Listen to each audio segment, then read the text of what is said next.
This is London, this is Nereal, and this is Card Shark.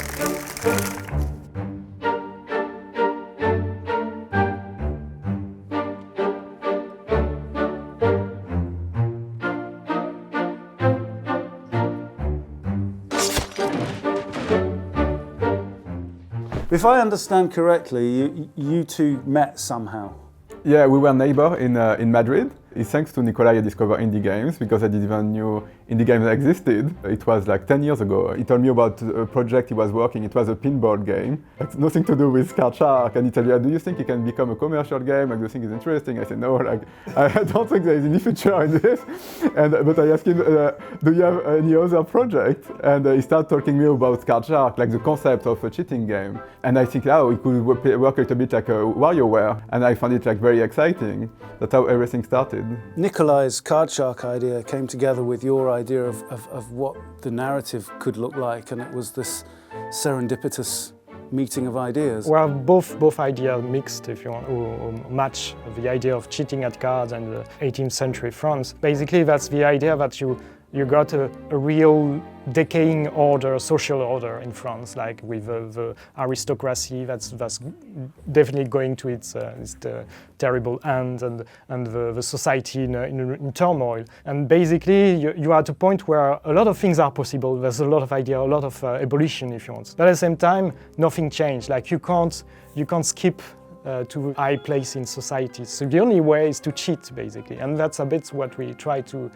show through the game. One thing we talk quite a lot about is the relationship between the protagonist character and his accomplice, and how it starts off like a classic mentorship and then it becomes something a little bit darker and more exploitative as you ascend the ranks of society. I keep being told that Barry Lyndon had a role in this. There is a very memorable scene in Barry Lyndon when they cheat at cards, and it's just 10 or 15 minutes from a 3-hour movie. But that scene always stuck with me. It was just this mix of learning card magic and then remembering that from Barry Lyndon and thinking, wait, what if you had a game that is that scene from Barry Lyndon over and over? And that's it.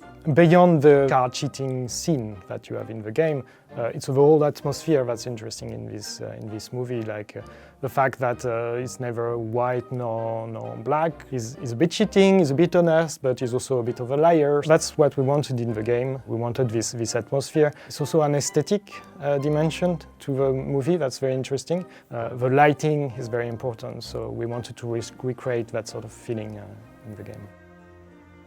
Though I cannot say how, I believe you have cheated me.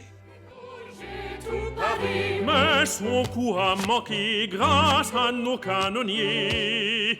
Dansons le carnaval, vive le son, vive le son. Dansons le carnaval, vive le son du canon.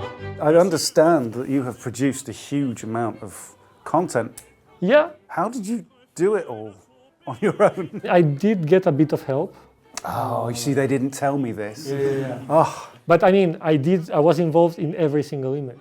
So I did all the designs and all the coloring and all the composition, but the actual execution of the texture was a friend of mine, a very good illustrator, Ana Pez. And we also got a little bit of help for a very young illustrator, Pablo Alcázar, who did the composition of all those textures. He scanned everything and composed it. So this is your original art that you produced for Card Shark? Yes, these are the sketches. This is basically how every background starts, which is a bit different from what you see in the game, because with the color and texture it changes a lot. So how do you go from this to the game? This is where you start, and what I did was I scan this and I do temporary coloring of this. So I add color and I add some texture that is temporary. Right. But that way we can pretty fast have a background that we can put in the game for testing. Then we make the textures, and these are the actual textures. That's so much work. Yes. Okay, so characters. So here we've got, who are they? Talk me through them. This is Madame de Pompadour, and these are like some NPCs. So I recognize this art from the game. It's very close to what it's quite close. is up in the game. It's then broken down into pieces for animation. These wigs and hats, all of these jackets. The art was quite elaborate, and the animations too. How did you go about making it so that you could get Nikolai's work into the game? Well, he did all the art on paper, and then he would scan it in, and he did the animations in a software called Spine, and that has a Unity plugin so it's quite easy to actually get his art and animations into the game. Putting together the individual animations into like a cutscene type thing was more challenging. We kind of wanted to enable him to be expressive with that and be able to do it himself. So we built like a node graph system where he could sort of say, oh, this character should walk from here to here, this character should do this custom thing that's like a one-off animation.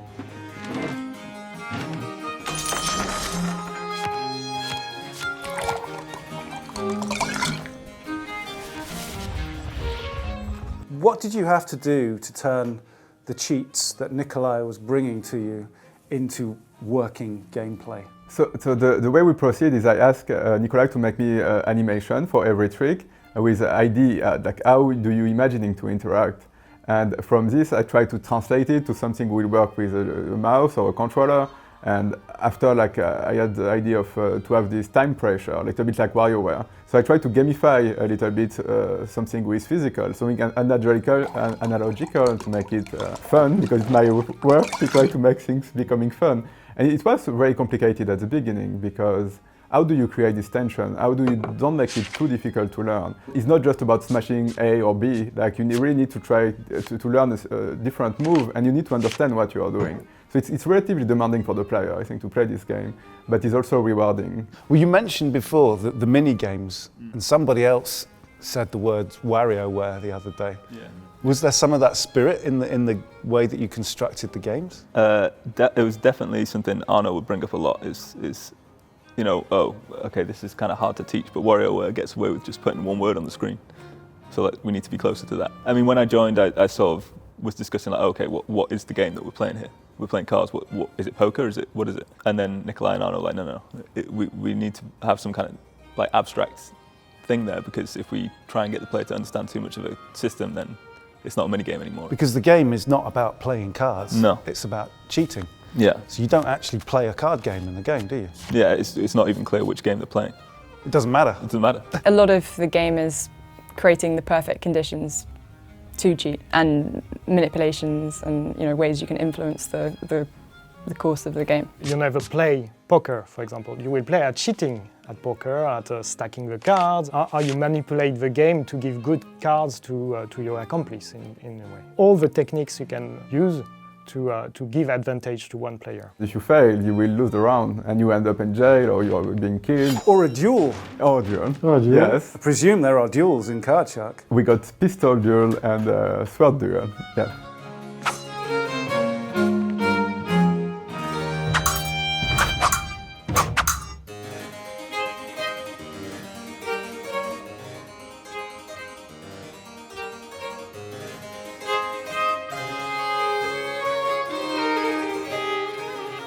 The music is a big part of the world you've created.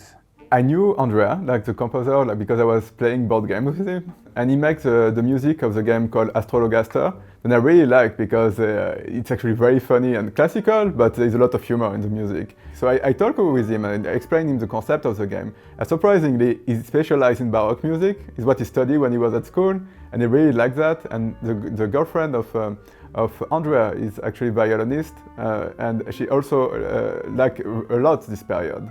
So it just said, okay, like we are lucky, and we did find a musician like that. World famous Air Studios in London. This is well fancy. B flat on the down. This is Andrea, the composer. Why did you think Card Shark would be interesting to work on? I generally like exploring period music and how those past languages could be sort of analyzed and reused to do something original and contemporary with them. And it's something that I had done already with Astrologaster, with Renaissance music, so it felt quite natural to be excited about the game because of its period setting.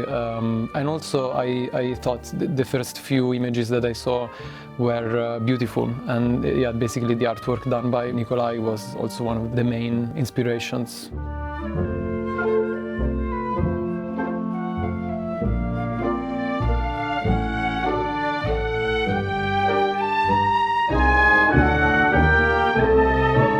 You can choose any card.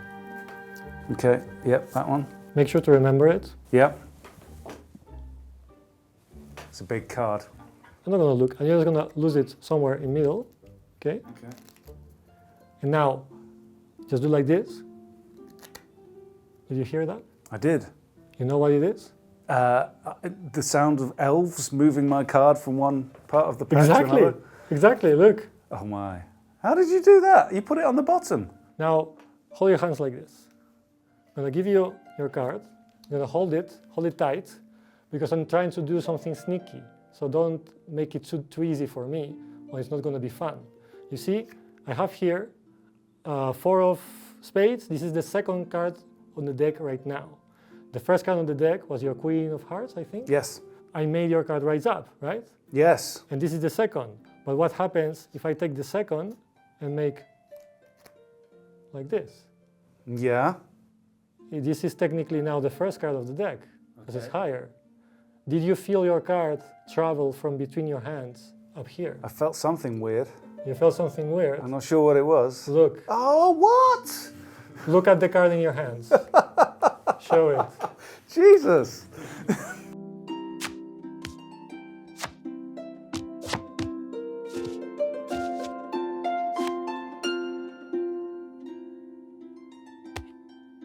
Do you think that you might inspire a new generation of card cheats? Card cheats is hard, because actually cheating with cards is really, really hard. But maybe magicians. I mean, I think there's already a renaissance of magic because of YouTube. I hope some of the people realize, oh, some of this stuff is not that hard. Then we'll research a little bit, and maybe they pick up from simple things we show in the game.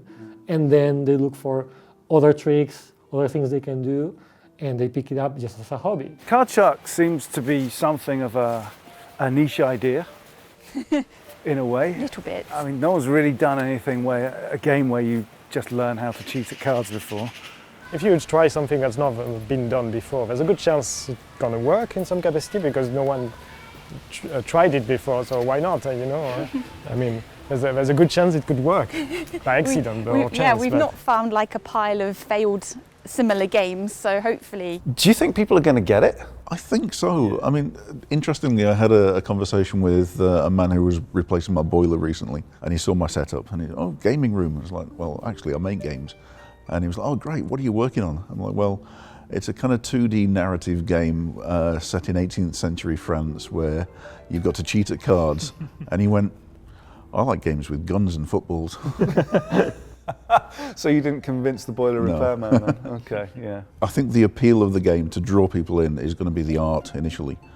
But then I think there's enough narrative and gameplay there with the actual mini games that I think people will get it. What better way for Nerial to celebrate a game about cheating at cards with a game of mini golf on a roof in London?